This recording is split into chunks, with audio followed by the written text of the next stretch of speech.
This is KUGAN CASSIUS for IFL TV in association with Macklin's Gym Marbella. We're in Adam Booth's gym here, somewhere in the world. With me, I have trainer Adam Booth. How are you, Adam? I'm good, how are you? Very well. You need to speak up a little bit. Okay, you need to be quicker. I'm quicker. What's been happening? Not a lot. Working. Lot on the go. How about you? Yeah, working every day.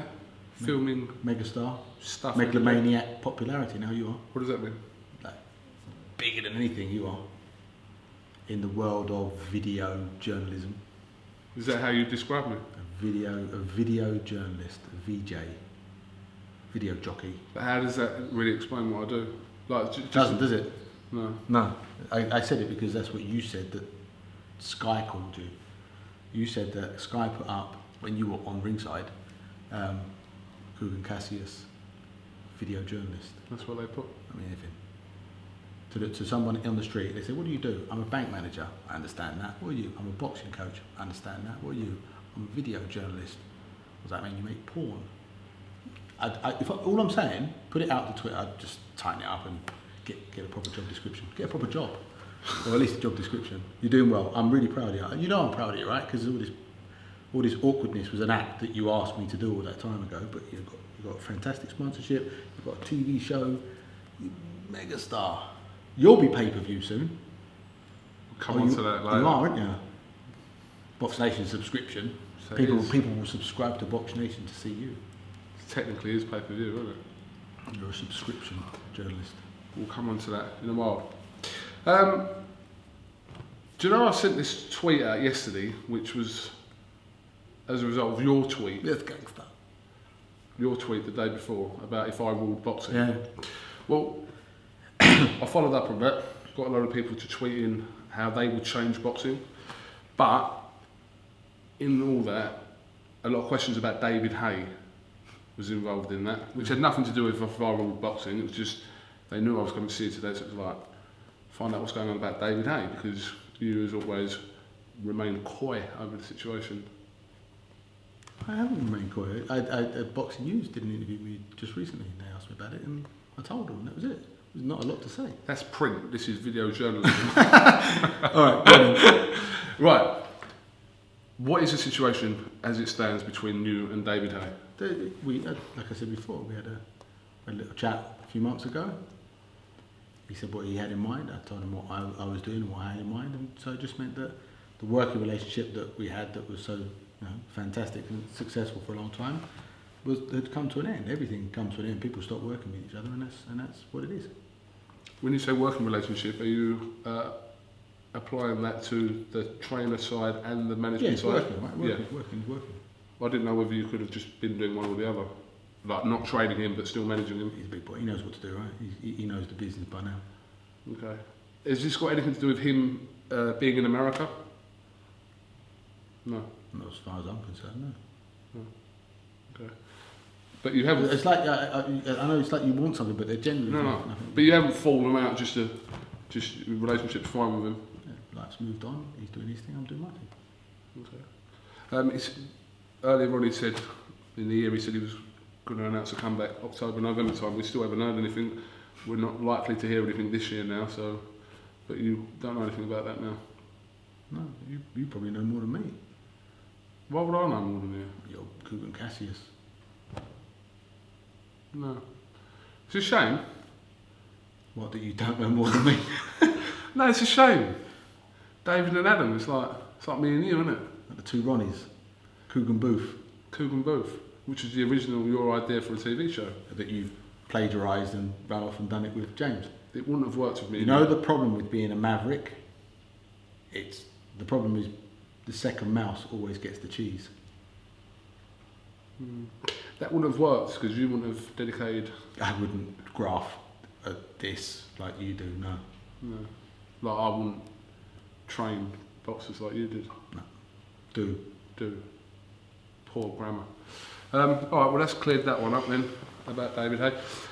Andy Lee, who I had a chat with earlier on. Proposed fight for December the 13th. How far is that away from being confirmed? I got the contract the night before last. There's a few points going backwards and forwards, and we'll see. but I'm confident it can happen. And if it does, I'll be excited about it. What have you seen or know about Matty KOROBOV? That he was the best in the world as an amateur. Sharp, experienced, strong, southpaw. And it's genuinely a 50-50 fight. He didn't necessarily catch fire, I think, how Top Rank planned for his career to do. But I think in a world title fight, that's irrelevant. It's kind of like Barnsley playing Man United. They're always going to up their game, and in a world title fight, it becomes a game changer because of what's at stake. So I'll expect the best of Matty KOROBOV, just like I'll demand the best from Andy Lee, and it's definitely a winnable fight. Billy Joe Saunders is fighting Chris Eubank on the 29th of November. He was sort of in line as well to face Matty KOROBOV for that vacant title. He's obviously taking that huge fight on the 29th. I understand if he wins that fight, or Chris Eubank wins that fight, are they both in line to fight the winner of that? Or is it just Billy Joe? I had, when Quillin vacated and it left Matvey and Billy Joe as the challengers. And I think at the time they were talking about the Eubank Jr. Billy Joe fight. I gave Frank a call and I said, look, if you are planning on doing that fight, can we work together so that Andy can get the shot at KOROBOV? So I worked together with Frank and I agreed that winning the title, Andy will give Billy Joe the first shot if Billy Joe comes through the Eubank Jr. fight. Okay, and that's our agreement. The Box Nation will show those fights, and that's where it's at. So that's not applicable to if Eubank Jr. wins the fight? Well, I hadn't discussed about Eubank Jr. because Frank's not his manager. I think his dad managed his career, so that's not something that I talked about. I talked about Andy, Billy Joe, KOROBOV, Box Nation, and that's where we're at. Who wins that fight for you? Saunders, Eubank Jr.? I'm confident I know. I'm confident I think I know who wins, and I'll just keep my opinion to myself. I try not to give predictions because if you get it wrong, it makes you look like you don't know what you're talking about. I think I know who you think's going to win. I know you think. No, but I do think I know who you think is going to win. Go on, whisper. We'll see. I think I know how the fight will pan out. Yeah? Carry on. Golovkin, a couple of weeks ago, I thought Marco Antonio Rubio blew him out in 2 rounds. We know Andy Lee was close to the fight with Golovkin a little while ago. Is he this feared person and being portrayed as this unbeatable character and avoidable character? Is there flaws in him? Can he be exploited? What do you think? No one's unbeatable, but Gennady really does carry the aura of a world champion who's going to take a hell of a lot to be beaten. And if you had no governing bodies or anything, you just watch the fighters and how they performed and how they dominated the space in that ring and the fighters that they were beating, and you said, right, who's the world middleweight champion? I think everyone agrees it's Gennady Golovkin. Is there a fair element of getting in the ring with him? I think that's happened. Yeah, I do think that his reputation, firstly, is a true reputation, and secondly, it has preceded him into the ring. There does seem to be an element of anxiety when people start the rounds against him, and that anxiety enables him to time it and just walk up into the space that he is so ferocious at. Andy Lee compared it to the Mike Tyson comparability, as in Mike Tyson said that the opponents were half beaten, all beaten before they got into the ring, rather. I think that when people get in against him, that mentally they've got a battle on their hands with themselves, and I think it takes its toll in the performances. Okay. The fight that's been talked to death in the last year and a half, possibly, is Matthew Macklin and Andy Lee. Andy comes through December 13th, could set up a big Irish clash between the two. Could do, but first it's Billy Joe Saunders. Can't think past KOROBOV. I've agreed what comes after KOROBOV with Frank. and what is in the future is in the future. I think it feels like one of those inevitable fights because it doesn't need a title. It's got the two of them. They both suffered losses already at world title level. Andy lost to Chavez Jr. and Matthews lost to Golovkin and the disputable one against Sturm and Martinez as well. But it doesn't need. It's a fight that doesn't need a belt. It's a fight that I think could well happen, and we'll see what the future holds. Yeah, it does seem like a lot has to happen for that fight to happen with Andy's potential next two fights already mapped out. Let's see, but let's talk about it.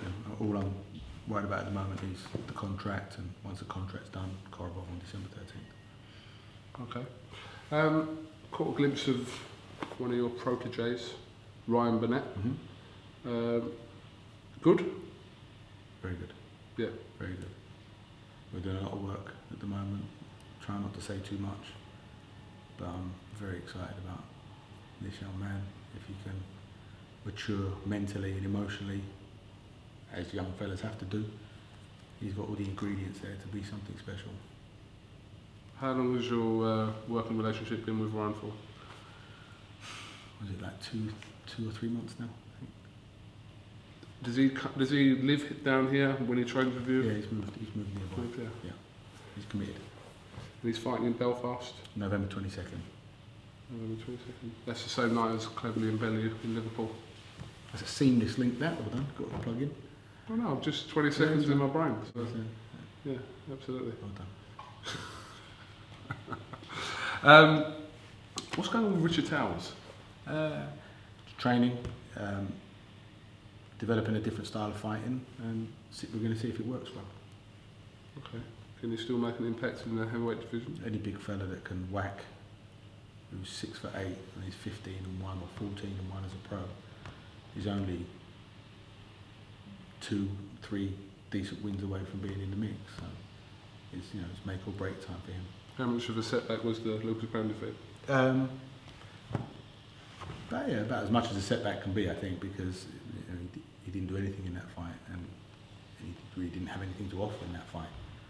So we've gone back to basics, real basics, and started from there. And it's been quite a few months now, and he's beginning to show what he needs to show in fights. And so now it's one thing doing it in the gym and inspiring. It's got to see if he can do it in a fight. Dion Juma. Bit of inactivity with Dion. Yeah, he's had a bad year because he's had a couple of illnesses that have kept him out, and a couple of injuries. And also he's moving from cruiserweight to light heavyweight, but I think he's due to fight on December 6th. So he's due back in December 6th, and because he's with Sauerland, once he's in the ring, I'm pretty sure he can roll from one fight to the other. Okay. Do you keep an eye on what happens in the super middleweight division, like with Froch, DeGALE, Groves? Do you keep an eye on what happens with that? Yeah, like any boxing fan, it's an interesting division with some tasty little matchups. So yeah, watch it. What do you think about DeGALE and Groves as opponents for November 22nd? DeGALE fighting Paraban and Groves fighting Marco Antonio Paraban. Yeah. Okay, that's a good. I mean, it's a good fight for James because Paraban's, he likes to compete. He's competed at world level.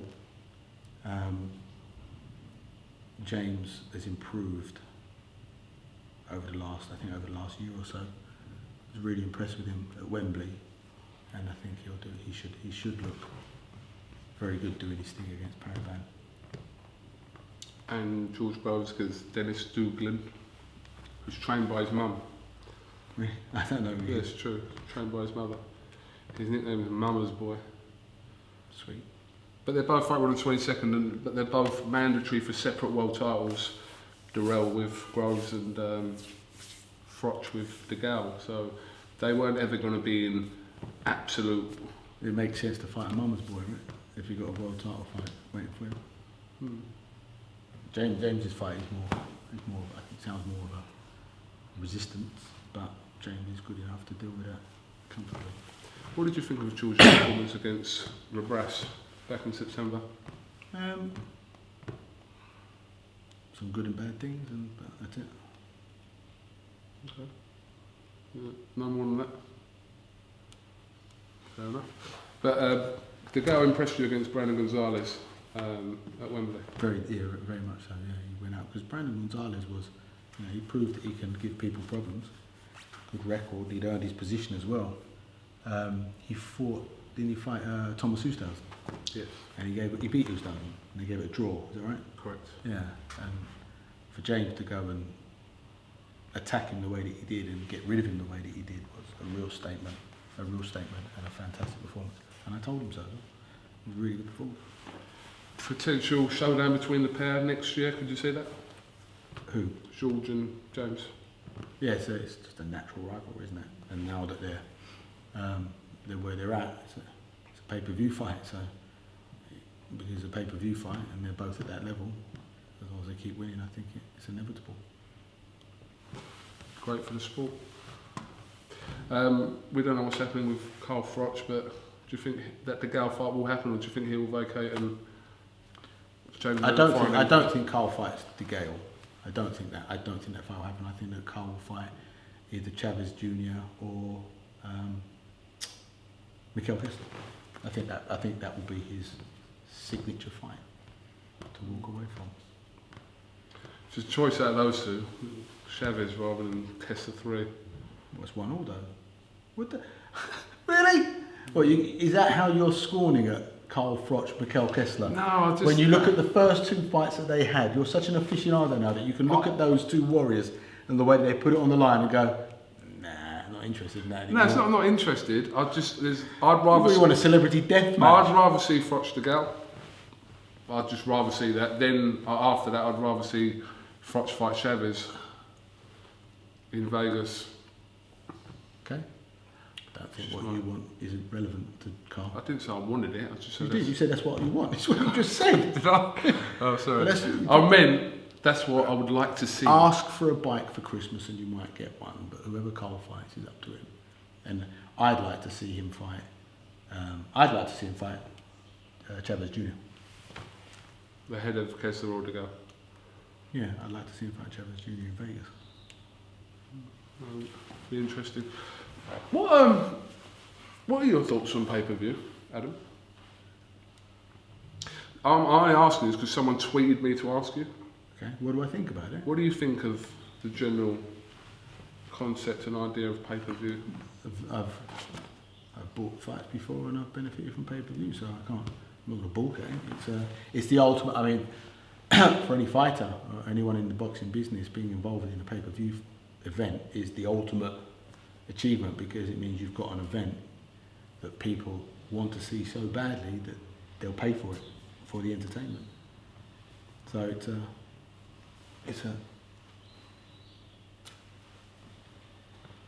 business. Is it the fight, the fighter? Is it the card that makes it pay-per-view? Normally the fight, and the fight obviously involves the fighters. So that's what, for me, makes a pay-per-view. You know, are they the best? Are they big names? Is it a match-up that people just so desperately want to see? But is it more primarily the fighter? Example, Haye Klitschko, both pay-per-view. Haye Harrison. Some people may have argued that Haye, yes, Harrison on his own, no. Froch Groves won last year. At the time, Froch, yes, arguably Groves in the first fight, maybe not. Well, no, because you're talking about all the fights you just mentioned did very good pay-per-view business. So, by definition, yeah, they were pay-per-view events. But is that something to judge after the fight or before it? But after, I think after you look at how many people bought it, and what was the fight like, what did people feel about having to pay for it? Bearing in mind that no one wants to pay for things, everyone likes things for free, but it's a business. No, because before Froch Groves won, there were a few people saying that wasn't pay-per-view. There's a few people saying that the 22nd card in Liverpool involving Cleverly Bellew isn't pay-per-view, but do we have to wait till that event happened before you can actually make a fair assessment of whether that was pay-per-view worthy or not? I don't know if Tony and Nathan. I don't know if that's a pay-per-view fight. Pay-per-view fight. Eddie Hearn says no. That fight on its own is not. Pay-per-view fights are normally fights that get attention from people that aren't the regular 150, 200,000 boxing fans. It's the people outside of that. If it eats into that marketplace, then it becomes the pay-per-view attraction. And I don't think that Bellew and Cleverly is that type of fight. What about the card, which is what Eddie Hearn was saying? It's a pay-per-view card rather than. I don't know. I don't really so James and Periban. James and Periban. Groves and Mama's Boy. Groves and Mama's Boy. Joshua Sprott. Callum Smith versus Nikolai Sijloka. Okay, that's a good fight. What you got there is a bunch of Saturday fight nights on one show. But does that? I don't know. Does that make? I haven't. Does it make that pay per view? Scott Quigg versus Hidenori Itaki. Never heard of him. I don't know. Defending his belt. I think he's ranked 3rd in the IBF, 10th in the WBO. Okay. If that's his ranking, that's a good fight. That's definitely a Saturday fight night by itself. Okay, so how do you compare it then? Would boxing fans rather see the show on the 22nd over a period of 4 weeks where they get, that would be nice because we go some weeks where we get Channel 5, Box Nation and Sky all on the same night, and the following weekend there's nothing. Yeah. That to me is a bit of a, as a boxing fan. So if you're sat out watching it, you can't. Okay. So what do? You just don't watch the other 2 shows and then watch them the next Saturday when no one's putting a show on. It doesn't make it's a bit pissy if you want to keep chucking things on the same night. Yeah. And the 22nd card just sounds like 3 or 4 Saturday fight nights. I'd rather as a fan, I'd rather see that show spread over the 4 weeks, because in those weeks we're not getting anything on TV anyway, rather than actually paying for it and getting it all on one night. Okay. But you can't spread one great pay-per-view fight over 4 shows. No. You have to have it on one night. No. But like with, do you think it's a pay-per-view worthy event? I think you could do with a fight that's similar to Cleverly Bellew on that level to make it a pay-per-view card. That's what I've said. Okay.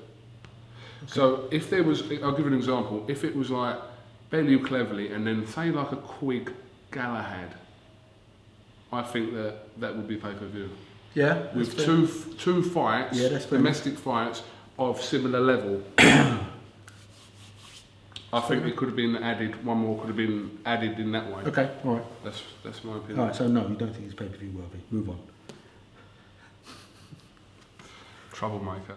So, you sent a tweet out, if I ruled boxing, and this was people on your Twitter to engage in this and said, what would they change about? I was asking people, if you ruled boxing, what would you say? If you ruled boxing. Yeah. So I retweeted that and also sent out my own tweet about that. A common theme throughout the whole thing was phone turning off. Do you know what? I remember what they are anyway. My phone just turned off. A common thing was the whole belt situation. How many champions per organisation, interim belts, regular belts, silver titles.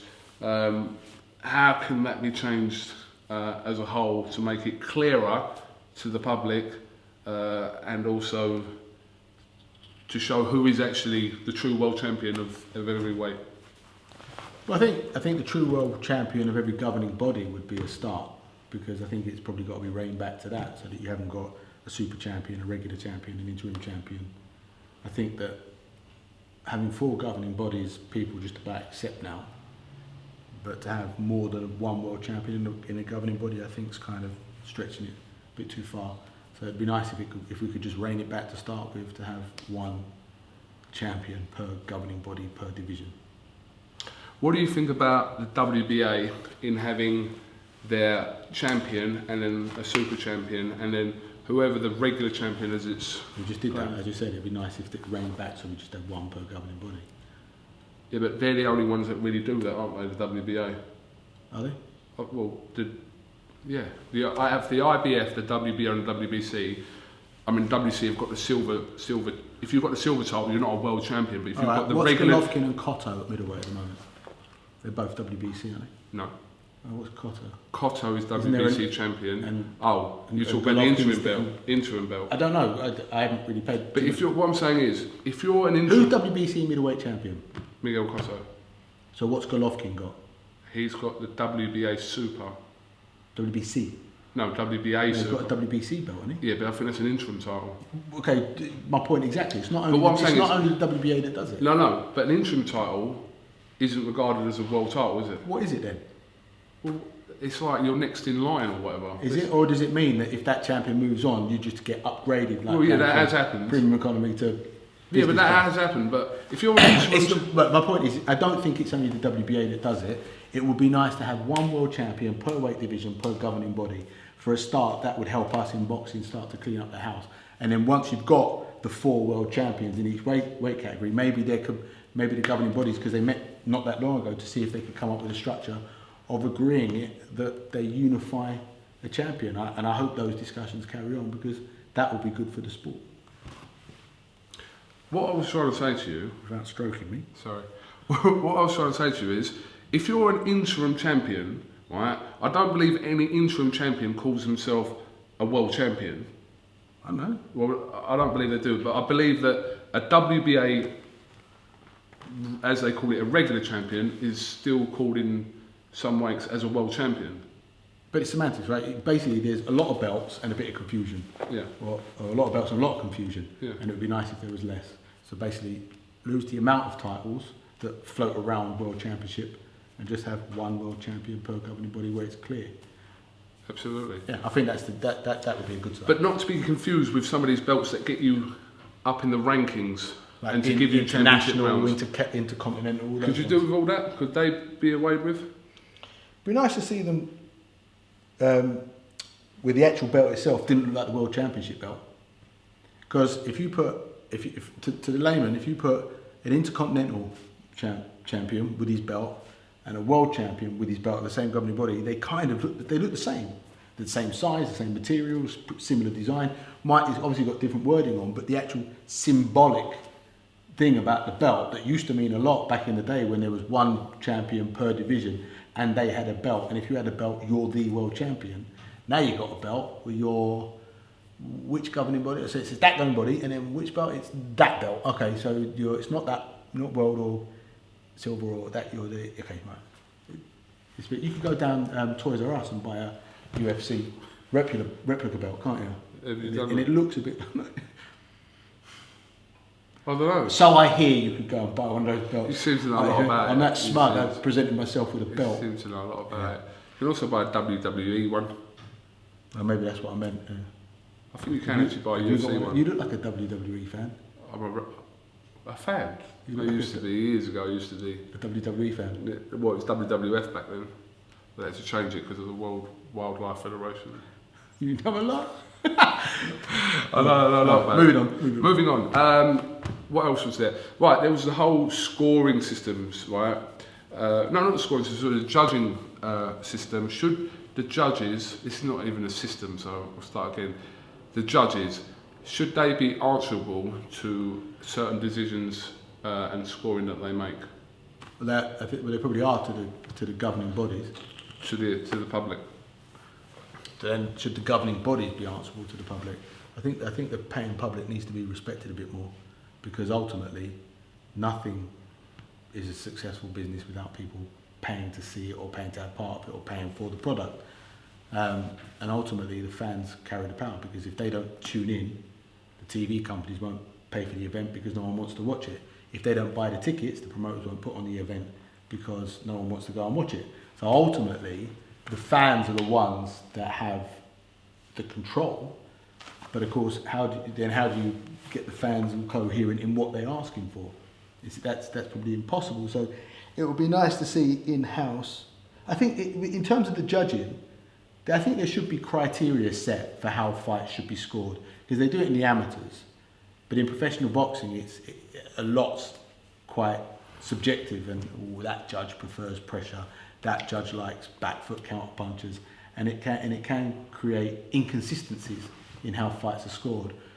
and then the fans think, well, he definitely won that, and the judges think something else.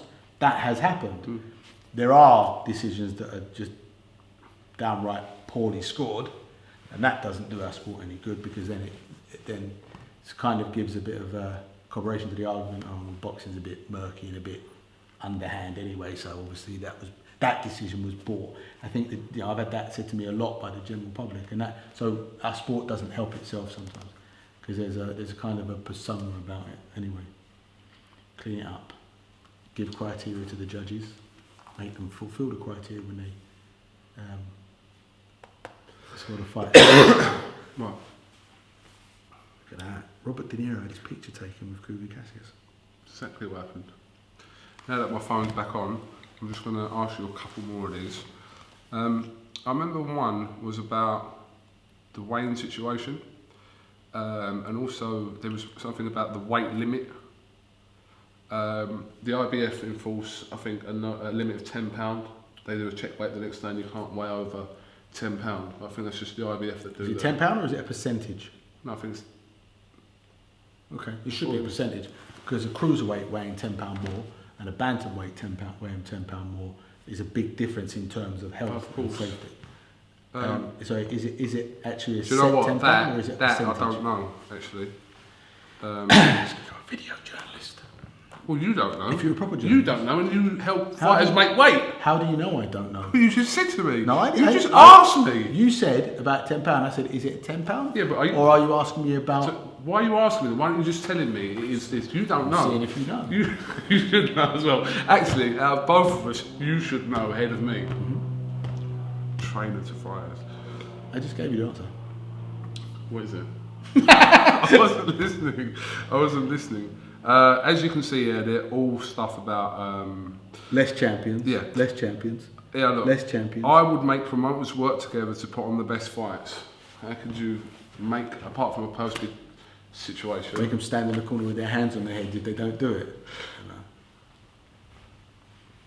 But should pay for the fight. Oh, that's pay-per-view, right? There you go. It goes back in circle. Because if the public will pay for a pay-per-view fight, if two fellas meet, should happen, shouldn't it? What about this one? Michael Cool. Refs to have the chance to look at replays of incidents which cause cuts between rounds. At what level?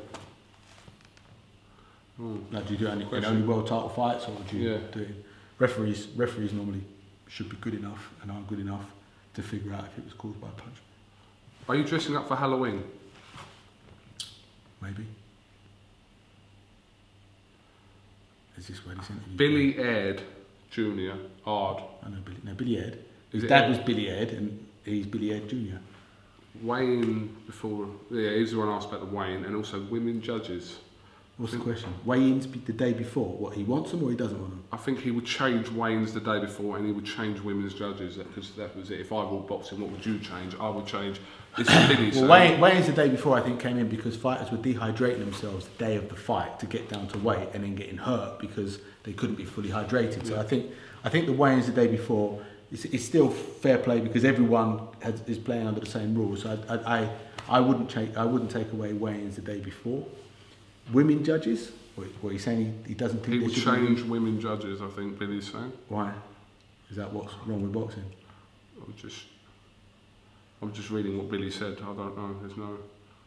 There's no elaboration on it. So reply to @EdBilly. That's AIRDBILLY. Yep. And let him know if you agree with his slightly sexist position on female judges, if that's what it means, because I'm going by your... I think that's what it means, because my tweet was, what would you change? So he's saying Wayne, day before weigh-ins, and women judges. Okay. These are all about the... There must be a big thing then, obviously it is.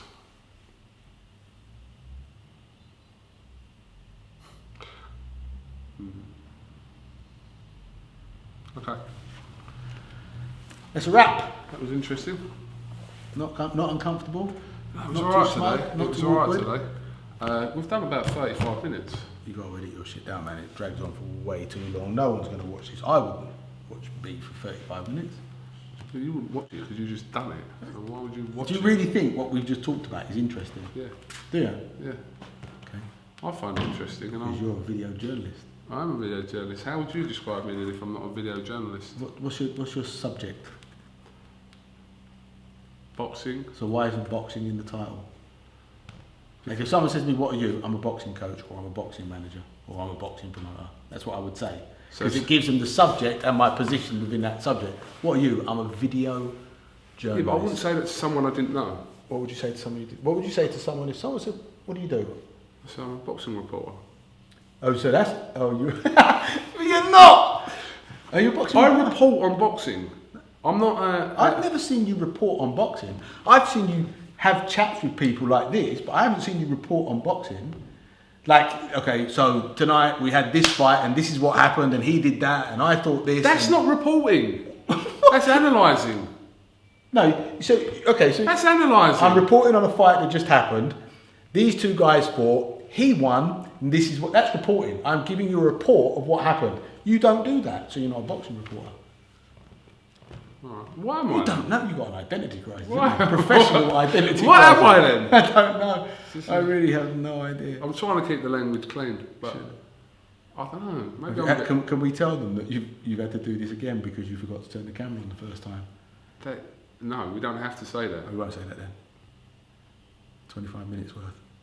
I've got that, you know. It was the last 8 minutes. We're done. Next question. Let's get you a proper job description. And a proper job would know. Congratulations on the TV show. Congratulations on the sponsorship from MGM, Matthew Macklin's gym. Long may it continue. Keep progressing. Be professional. Get a job description. All right. This has been KUGAN CASSIUS for is this like what? Froch and Groves? Yeah, You can all have a little bit of a pull and a push, son. A bit of pull, a bit of push.